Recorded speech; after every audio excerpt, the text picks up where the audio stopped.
Hello, नमस्कार सगळ्यांना. मागच्या वेळेला आपण व्हिडिओमध्ये जे बघितलं होतं ते अर्निंग पर शेअर बघितलं, EPS. आज आपण थोडंसं पुढे जाणार आहोत आणि आज आपण शिकणार आहोत की एखाद्या कंपनीचं व्हॅल्युएशन आपल्याला इझिली आणि पटकन कसं करता येईल. मग त्याच्यासाठी आपल्याला 3 गोष्टी जाणून घेणं जास्त गरजेचं आहे. तर बघूया आपण त्या 3 गोष्टी कुठल्या आहेत. आपल्याला त्याच्यासाठी काय करावं लागेल. आपल्याला त्याच्यासाठी कॅश फ्लो स्टेटमेंट चेक करावे लागतील. कॅश फ्लो अनालिसिस करावं लागेल. कंपन्यांमध्ये वेळोवेळी कंपनी खर्च करत असतात फायनान्शियल ऍक्टिव्हिटीवरती, इन्व्हेस्टमेंट ऍक्टिव्हिटीवर, ऑपरेशनल ऍक्टिव्हिटीवर. त्यामुळे त्यांचा पैसा हा सगळीकडे कुठे ना कुठेतरी गुंतलेला असतो. मग नेट जे प्रॉफिट होतं ते कुठल्या ऍक्टिव्हिटी मधनं केल्यावर होतं हे आपल्याला कळण्यासाठी आपण फायनान्शियल अनालिसिस करणं तेवढंच गरजेचं आहे. मग आपण पुढे जाताना आपल्याला पहिली गोष्ट परत बघणं काय गरजेचं आहे की कॅश फ्लो आपल्याला जर बघायचं असेल तर कंपनीची लिक्विडिटी आपल्याला माहिती पाहिजे. आता लिक्विडिटी म्हणजे काय? 3 प्रकारच्या गोष्टी त्याकडे असू शकतात. एक कॅश कॉम्पोनंट असू शकतो. एक क्विकली डिझॉल्व्ह होणारे जे पैसे आहेत ते इझिली अवेलेबल होतील कसे ते कंपनी बघितले जाते. आणि कंपनीचे ऍसेट्स असतात म्हणजे ज्यांना कधीही लिक्विडेट करून कॅश इन हँड पण असू शकतं किंवा एखादी बिल्डिंग पण असू शकते. उदाहरणार्थ इथे मी तुम्हाला चित्राद्वारे समजवण्याचा प्रयत्न केलेला आहे. लिक्विड ऍसेट्स मध्ये काय काय येणार? Bonds, mutual funds, stocks, currencies, commodities. आणि नॉन लिक्विड मध्ये काय काय येणार? रिअल इस्टेट, अँटिक्स, आर्ट आणि फर्निचर. जर कंपनीची लिक्विडिटी वाढत जात असेल तर कंपनीला आपल्याला फायदा बघता येतो. कंपनीची लिक्विडिटी वाढणं म्हणजे काय की आज जर मी एखाद्या कंपनीमध्ये पैसा गुंतवतोय तर कंपनीच्या ऍक्टिव्हिटीज कशा चालले, त्या ऍक्टिव्हिटीजवर आपलं लक्ष आहे का हे बघणं आपल्याला तितकंच गरजेचं आहे. आणि मग चला आपण ते पुढे जाऊन बघूया की आपल्याला ह्या ऍक्टिव्हिटीजवर काय काय आणि कुठे कुठे छोटे छोटे डिटेल आपल्याला बघता येतील. कुठल्या वेबसाईट्स असतात, काय आपल्याला न्यूज बघायला लागतात, काय नाही बघायला लागत, हे आपल्याला सगळं बघायचं. एक एक स्लाइड तुम्ही बघा. जर तुम्हाला याच्यात काही डाऊट्स आले तर तुम्ही पुढे जाऊन किंवा असं नाही वाटलं पाहिजे अरे मला या फायनान्समध्ये मला काहीच शिकता नाही किंवा मला एखादा स्टॉक कसा घ्यायचा हे पण मला कळलं नाही. मला सारखं कोणाला ना कोणाला तरी फोन करावा लागतो, कन्सल्टंटला विचारावं लागतं. मग आपण काय करूया, आपण छोट्या पद्धतीत कसं शिकायचं ते बघूया. आता 3 प्रकारचे कॉम्पोनंट्स आपल्याला बघायचे कॅश फ्लो मध्ये. ऑपरेशनल ऍक्टिव्हिटीज, जसं मी तुम्हाला मगाशी सांगितलं, cash flow from investing activities आणि cash flow from financing activities. जर तुम्ही ह्या 3 गोष्टी बघितल्यात आय थिंक तुम्हाला कंपनीचं सगळं सार कळेल. याच्यावरनं अख्ख्या कंपनीचा डिटेल अनालिसिस नक्की होत नाही, पण आपल्याला हे नक्की कळतं की आपला जर स्टॉक कॅश रिच आहे की नाही किंवा कॅश होल्ड करतोय की नाही, एखादी लोन भरण्याची त्याची कॅपॅसिटी आहे की नाही, तेवढी कॅश तो ऑपरेटिंग प्रॉफिट मधनं तो जनरेट करतोय की नाही, किती दिवस हा स्टॉक होल्ड करायला पाहिजे. तर ह्या अनालिसिसद्वारे मला नक्कीच समजेल. मग आपण बघूया पुढच्याच प्रेझेंटेशन मध्ये की बाबा आपल्याला जर बघायचंय तर डिटेल मध्ये काय काय बघावं लागेल. आपल्याला बघण्यासाठी पहिले ऑपरेशनल म्हणजे काय हे तुम्हाला आधी समजून घ्यावं लागेल. त्याचे काही बेसिक्स इनफ्लोज आणि आउटफ्लोज या नावाच्या गोष्टी असतात. इनफ्लोज म्हणजे काय? कंपनीतनं कॅश आली आणि कंपनीतनं कॅश गेली म्हणजे आउटफ्लो. एक असतो इनफ्लो, एक असतो आउटफ्लो. मग येणाऱ्यामध्ये काय असतं आणि जाणाऱ्यामध्ये काय असतं हे डिटेल इन्फॉर्मेशन मी तुम्हाला इथे ऑपरेटिंग ऍक्टिव्हिटीज मध्ये दिलेली आहे, इन्व्हेस्टिंग ऍक्टिव्हिटीज मध्ये दिलेली आहे आणि फायनान्सिंग ऍक्टिव्हिटीज मध्ये सुद्धा दिलेली आहे. उदाहरणार्थ जर सांगितलं तर सेलिंग गुड्स कॅश इनफ्लो मध्ये येतं. म्हणजे एखादी गोष्ट सेल केली की त्याचा पैसा येतो कंपनी, म्हणून ते इनफ्लो मध्ये येतं. Cash purchase of the stock, एखादी इन्व्हेस्टमेंट आपण केली, कंपनीतला पैसा कमी होतो आणि कंपनीतला पैसा बाहेर जातो आणि बाहेर गेल्यावर तो आउटफ्लो म्हणून होतो. आणि म्हणून कंपनीचा आउटफ्लो सुद्धा बघणं तितकंच गरजेचं आहे जेवढा आपल्याला इनफ्लो बघायचं. जीएसटी पेड म्हणजे आपल्या कंपनीतनं पैसे आपल्याला गव्हर्नमेंटला द्यायचे. नंतर जीएसटी कलेक्टेड, आपल्याला एक बेनिफिट घ्यायचंय जीएसटीचं, ते पण आपण क्लेम करतोय, मग तो पैसा आपल्याकडे कंपनीत येतोय म्हणजे तो इन्फ्लो मध्ये येणार. इन्व्हेस्टिंग ऍक्टिव्हिटीज म्हणजे काय? नॉन करंट ऍसेट्स जे आहेत. आणि नॉन करंट म्हणजे काय? समजा इन्व्हेस्टिंग, तुम्हाला आज काय लागणार? बिझनेस चालू करण्यासाठी पहिले काय लागतं? पहिले लागते फायनान्शियल ऍक्टिव्हिटी. फायनान्शियल ऍक्टिव्हिटी म्हणजे काय? मला ऑफिस बघायला लागतं, मला सगळी जागा बघायला लागते, मला एवढे सगळे माणसं सगळे चालवायचे, सगळं करायचंय. मग मला जर आधी हे बघायचं तर मला सगळं अरेंज पाहिजे, माझ्याकडे सगळं तयार पाहिजे. त्याच्यासाठी इन्व्हेस्टमेंट सुद्धा असली पाहिजे. म्हणजे इन्व्हेस्टमेंट म्हणजे काय असते की पैसा. पैसा हा फायनान्शियल ऍक्टिव्हिटी मध्ये येतो. मी आज जरी ठरवलं की मला 40 करोड इन्व्हेस्ट करायचे किंवा 50 करोड इन्व्हेस्ट करायचे एखाद्या कंपनीमध्ये, किंवा एखादी कंपनी मला उभी करायची आणि त्याच्यात मला इन्व्हेस्ट करायचे, तर ह्याचा अर्थ असा नाही की माझ्याकडे पैसा आज लगेच अवेलेबल आहे, मला तो उभा करावा लागेल.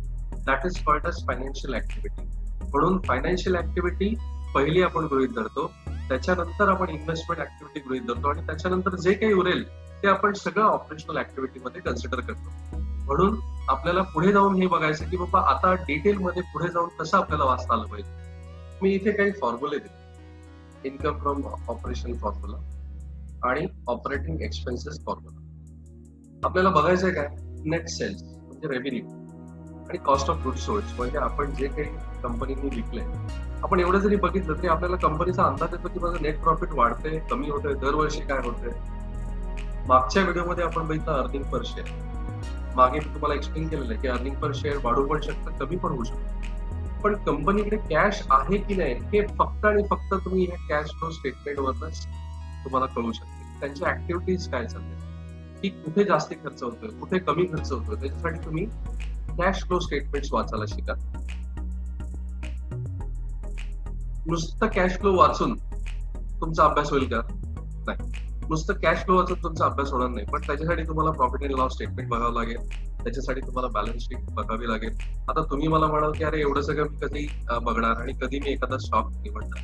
मग आपल्याला एवढं सगळं करायची गरज नाही. आपण एक छोट्याशा एक्झाम्पलद्वारे मी तुम्हाला समजवणार आहे कॅश फ्लो कुठे बघायचे, कसे बघायचे, आणि आपल्याला त्याच्यातनं काय एक अंदाज लावायचा की बाबा हा आपल्याला काय अवॉइड करता येईल किंवा काय मला घेता येईल हे आपल्याला बघायचं. मग आपल्याला काय करायचं पुढे, इथे एक मनी कंट्रोल म्हणून वेबसाईट आहे. हा सर्वात एक इंटरेस्टिंग स्टॉक मी सध्या निवडतोय कोविड-19 मुळे. या स्टॉकला सर्वात जास्त इफेक्ट झालेला आहे असं माझा अंदाज आहे. तुम्ही PVR सिनेमा, बरेचसे लोक थिएटरला आज गेलेले नाहीयेत. तुम्ही विचार करा, त्यांचे 180 स्क्रीन ओव्हरऑल आपल्या इंडियामध्ये आहेत. त्यांचा एवढा ओव्हरहेड्स आणि एक्सपेन्स आहे, त्यांचे एवढे सगळे लोन्स अँड लायबिलिटीज आहेत. ह्या लोकांनी कोविड-19 मध्ये स्वतःला कसं मॅनेज केलं असेल, जर ते बघायचं असेल तर ही मनी कंट्रोल वेबसाईट आहे. त्याच्यावर तुम्हाला इथे इन्कम स्टेटमेंट दिसेल. इन्कम स्टेटमेंट म्हणजे तुम्हाला कसं जायचं ते पण तुम्हाला दाखवतो. इथे जा, इथे PVR टाईप करा, PVR सिनेमाला क्लिक करा, आणि इथे फायनान्स म्हणून एक सब्जेक्ट आहे, फायनान्शियल. इथे फायनान्शियलला क्लिक करा. फायनान्शियलला क्लिक केल्यावर तुम्हाला इथे income statement, balance sheet, cash flows हा मोठा इम्पॉर्टंट टॉपिक आहे. कॅश फ्लोज बघा, मार्च 2019 आणि मार्च 2020 काय फरक आहे. अजून त्यांनी कुठलेही ऍक्टिव्हिटीज रिपोर्ट केलेले नाहीये. म्हणजे काय खर्च केला आहे, काय त्यांचा प्रॉफिट आहे, काय त्यांचा लॉस आहे, हे कोणालाच माहित नाही सध्याच्या डेटला. ह्या स्टॉकवर तुम्हाला नक्कीच लक्ष ठेवणं गरजेचं आहे, कारण की हा स्टॉक 2000 रुपयाला गेला होता, आज हा 1100 रुपयाला अवेलेबल आहे. पण त्या स्टॉक मध्ये आपण गुंतवणूक करणं चांगलं आहे का हे फक्त तुमचं कॅश फ्लो स्टेटमेंट ठरवेल का? नाही, त्याची बॅलन्स शीट पण ठरवेल, त्याचं इन्कम स्टेटमेंट पण ठरवेल. मग त्या इन्कम स्टेटमेंटवर तुम्ही बघा, नेट प्रॉफिट मायनस मध्ये मार्च 2020 आत्ताचं जे इन्कम आहे ते मायनस मध्ये.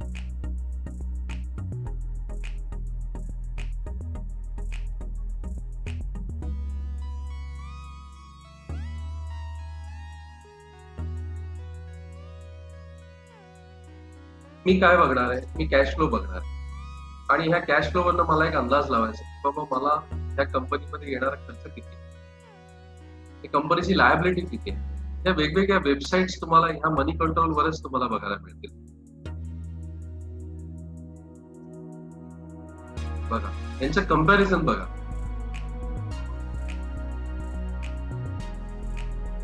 कितीतरी अशा कंपन्या आहेत, PVR सध्या, इनॉक्स लेजर, इरॉस इंटरनॅशनल, बालाजी टेलिफिल्म. त्याचा नेट सेल्स बघा, लास्ट प्राइस बघा, चेंज बघा, नेट सेल्स बघा. तुम्हाला याच्यावरनं कळून येईल की बाबा सर्वात जास्ती नेट सेल्स जरी पीव्हीआरचा दिसत असला याचा अर्थ काय, की याचा अर्थ खर्च सुद्धा त्यांनाच जास्ती असणार आहे. तेवढ्या स्क्रीन्स मेंटेन करणं आता कोविड-19 मध्ये किती डिफिकल्ट आहे तुम्हीच विचार करा. आणि म्हणून कॅश फ्लो स्टेटमेंट्स तुम्ही बघायला सुरुवात करा. कॅश फ्लो स्टेटमेंट्स मधनं तुम्हाला एक अंदाज येईल की बाबा आपल्याला कंपनीमध्ये हा स्टॉक ठेवायचा आहे का आपल्याला कंपनीमध्ये हा स्टॉक पुढे न्यायचा आहे किंवा कंटिन्यू करायचा. मग याच्यासाठी मी तुम्हाला एक छोटासा अजून भाग दाखवतो, अजून एक स्क्रीन तुम्हाला शेअर करतो. बघा, आत्ता त्या स्टॉक्सची किंमत आहे 1101 रुपये आणि 2000 म्हणजे 14 फेब्रुवारी 2020 नंतर हा स्टॉक जवळपास 58% पडलेला आहे. 58%. रिकव्हरी कधी येणार?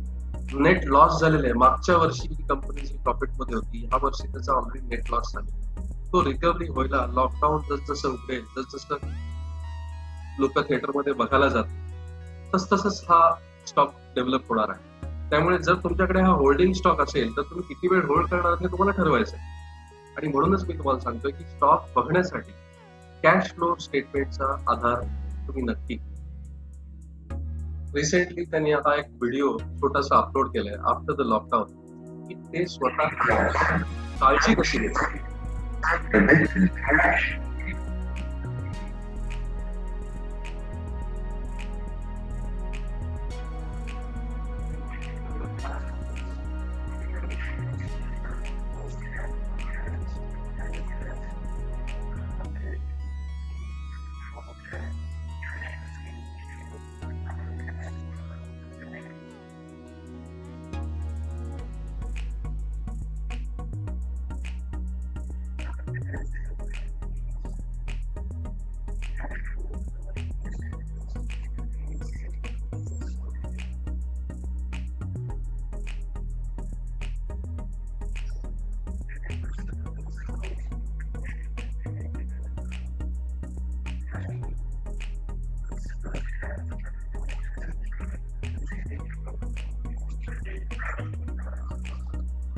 बघा, या व्हिडिओत त्यांनी काय सांगितलंय की 50% जो काही स्क्रीन म्हणजे आता 180 समजा स्क्रीन्स त्यांच्याकडे आहेत, त्यातले आज 50% स्क्रीन जरी चालू झाले, लोक सगळे पिक्चर बघायला जाणार आहेत का लगेच ताबडतोब? तेवढं त्यांनी कस्टमर मेजर्स त्यांनी तेवढे घेतलेले आहेत का हे ते ऍडव्हर्टाईज मधनं दाखवून देत आहेत. त्यांना हे करण्याची वेळ का आली? कारण त्यांनी ऑलरेडी एक QIP इश्यू केला होता ज्याच्यामध्ये सौदी अरेबियाने इन्व्हेस्ट केले होते. QIP म्हणजे काय? ज्यांनी एक एक्स्ट्रा इन्व्हेस्टमेंट बूस्ट या कंपनीला दिलेला आहे सौदी अरेबियाने PVRला, पण तो 2019 मध्ये दिला होता. आज 2020 आहे आणि कोणालाही माहित नव्हतं की हा पॅन्डेमिक येणार आहे आणि त्याचा इफेक्ट ह्या सर्वात पहिल्या मोठ्या स्टॉकवर होणार आहे. हा सर्वात आवडता लोकांचा स्टॉक होता, पण आज त्याची किंमत 58% खाली आहे. त्यामुळे नेहमी जेव्हा पण तुम्ही स्टॉक घ्या तेव्हा तुम्ही सेक्टरल अनालिसिस, तुम्हाला अर्निंग पर शेअर आणि तुमचा कॅश फ्लो हा तुम्ही बघणं तितकंच गरजेचं आहे, जेणेकरून तुम्हाला कळेल की कंपनीची कॅश कशी आहे आणि मला कधी कुठे थांबायचं आहे. हा एवढाच व्हिडिओ तुम्हाला समजवण्यासाठी हा व्हिडिओ बनवला होता. आपण पुढच्या व्हिडिओत नवीन काहीतरी बघूया, जेणेकरून तुम्हाला मला शिकवता येईल की कुठल्या गोष्टी अवॉइड करायच्या आणि कुठल्या गोष्टीला आपल्याला कंटिन्युएशन पॅटर्न ठेवायचे. Thank you so much.